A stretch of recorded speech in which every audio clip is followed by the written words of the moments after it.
الرحمن الرحیم. قاری صاحب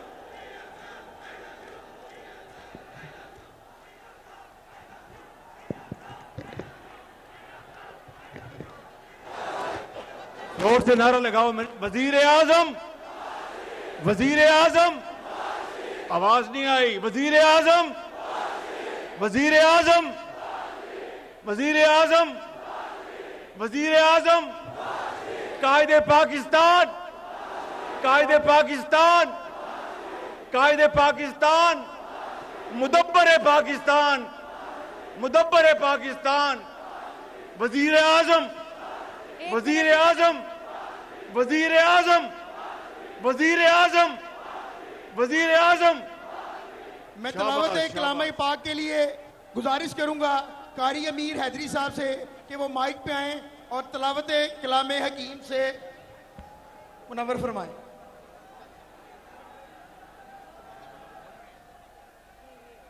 اعوذ باللہ من الشیطان الرجیم. اور ان کے چہرے پہ نظر آ رہے ہیں. تو میں کیونکہ تھوڑا سا پہلے جرنلزم میں آ گیا تھا تو 92 سے میں ان تمام مناظر کو دیکھ رہا ہوں.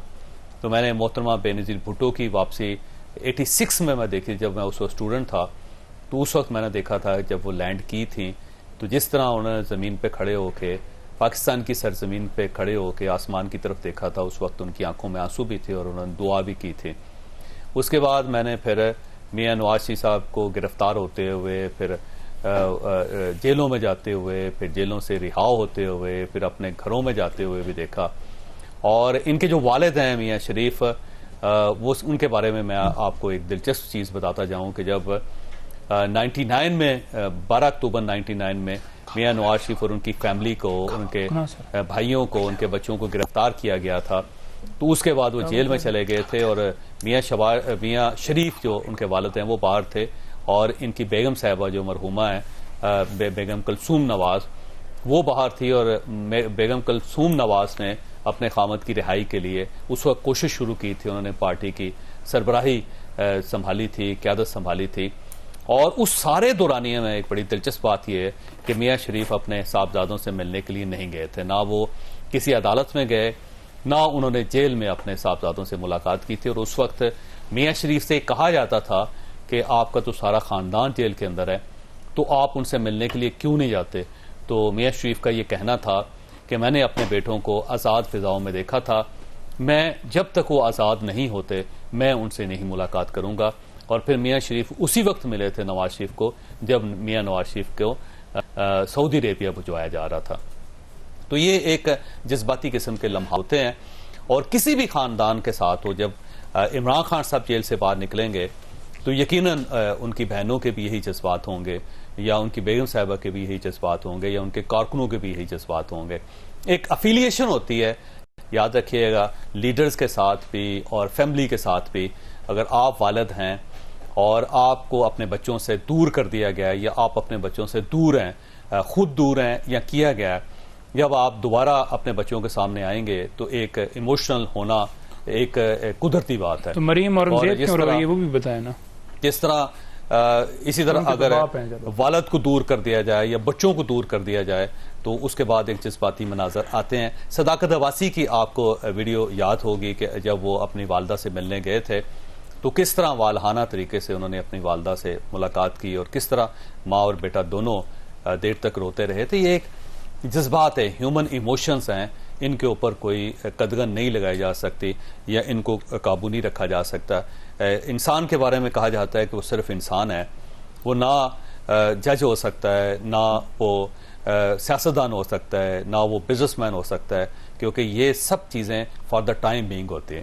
ہیومن آر آلویز ہیومن، اور وہ ہمیشہ انسان ہی رہتے ہیں. تو انسان کو اپنے جذبات کا کہ اظہار کا بھی حق ہے اور ان کو کنٹرول کرنا اتنا آسان کام نہیں ہے. میں ظہیر الدین بابر کا ایک واقعہ آپ کو سناتا چلوں کہ ظہیر الدین بابر مغل سلطنت کی بنیاد رکھی تھی انہوں نے سب کانٹیننٹ میں. وہ بڑا واریر انسان تھا. اس سے ایک بار پوچھا گیا تھا کہ آپ کی پوری زندگی جو ہے اس کو اگر کسی طرح بیان کیا جا سکے تو کیسی تھی. تو انہوں نے کہا جی میں نے صرف 2.5 دن زندگی گزاری ہے. اور ان سے پوچھا گیا کہ 2.5 دن سے کیا مطلب ہے. انہوں نے کہا کہ ایک بار میرے پورے جسم پہ خارش ہو گئی اور ایسی خارش ہوگی کہ میں کوئی کپڑا نہیں استعمال کر سکتا تھا، میں مالش کر کے پورے جسم کے اوپر تیل لگا کے مجھے بیٹھنا پڑتا تھا۔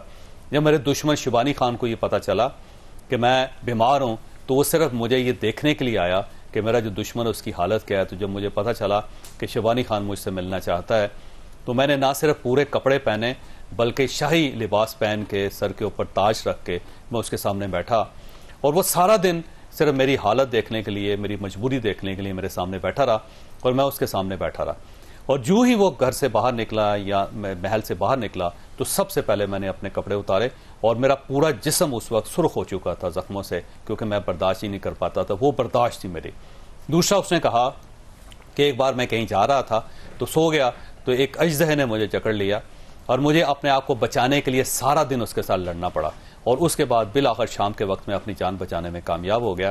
یہ میری زندگی کا دوسرا دن تھا، اور اس کے بعد اس نے کہا جو باقی ساری زندگی ہے وہ آدھا دن ہے، اس میں میری اچیومنٹس بھی ہیں، میں جس طرح ازبکستان سے بھاگا، جس طرح میں افغانستان سے باہر نکلا، جس طرح میں نے فوج بنائی، جس طرح میں نے ہندوستان فتح کیا، جس طرح میں اس کے تخت پہ بیٹھا، یہ سب آدھے دن کی فتوحات ہیں، اس کی حیثیت بڑی کم ہے۔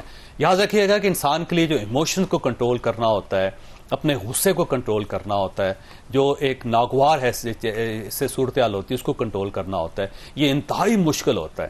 آپ کسی ماں کو کہیں کہ اپنے پھانسی لگتے ہوئے بیٹے کو دیکھ کے تم نے اپنی آنکھوں میں آنسو نہیں لے کے آنے، تو وہ ایک ایسا لمحہ ہے جو میرا نہیں خیال کہ ہیومن بینگ کے لیے کسی طرح بھی ممکن ہوگا۔ یا کسی بچے سے کہا جائے کہ تم 10 سال بعد اپنی ماں کو دیکھ رہے ہو، تم نے جذبات پہ قابو رکھنا ہے، تو یہ ممکن نہیں ہوتا۔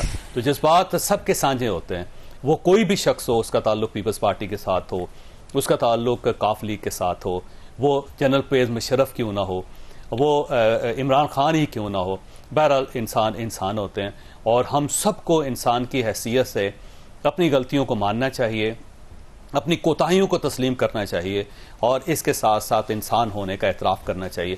میں اکثر لوگوں سے کہتا ہوں کہ اللہ سے ڈر کے رہیں۔ دن صرف میری حالت دیکھنے کے لیے، میری مجبوری دیکھنے کے لیے میرے سامنے بیٹھا رہا، اور میں اس کے سامنے بیٹھا رہا۔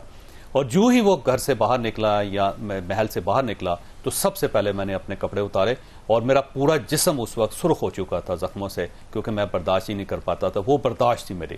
دوسرا اس نے کہا کہ ایک بار میں کہیں جا رہا تھا تو سو گیا تو ایک اژدہے نے مجھے جکڑ لیا، اور مجھے اپنے آپ کو بچانے کے لیے سارا دن اس کے ساتھ لڑنا پڑا، اور اس کے بعد بالآخر شام کے وقت میں اپنی جان بچانے میں کامیاب ہو گیا۔ یہ میری زندگی کا دوسرا دن تھا، اور اس کے بعد اس نے کہا جو باقی ساری زندگی ہے وہ آدھا دن ہے، اس میں میری اچیومنٹس بھی ہیں، میں جس طرح ازبکستان سے بھاگا، جس طرح میں افغانستان سے باہر نکلا، جس طرح میں نے فوج بنائی، جس طرح میں نے ہندوستان فتح کیا، جس طرح میں اس کے تخت پہ بیٹھا، یہ سب آدھے دن کی فتوحات ہیں۔